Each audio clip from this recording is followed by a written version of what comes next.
కూటమి ప్రభుత్వం అధికారంలోకి వచ్చాక ఈమె జీవనం మీద దెబ్బపడింది, అంటే ఈమె ఉపాధి కోల్పోయింది.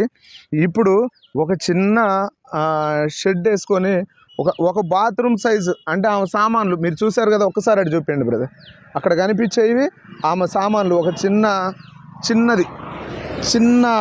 సామాన్లు, ఆ చిన్న సామాన్లు ఒక బాత్రూమ్ సైజు షాప్ లాగా పెట్టుకొని ఉపాధి పొందాలనే ఉద్దేశంతో చేస్తే ఆమె ఎక్కడ వరకు లెగిసాయమ్మా? రేకుల లెవెల్కి వచ్చాయండి.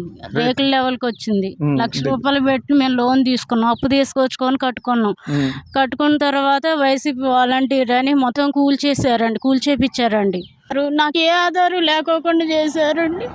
ఏదో ఒకటి నేడు చిన్నపిల్లలతో ఉంటున్నాని, సరే వాలంటీర్ జాబ్ ఎట్లా తీసేశారు అని ఏదో ఒకటి పని చేసుకొని బతుకుదామని కట్టుకుంటే అది కూడా కూల్చేపించారు కావాలని.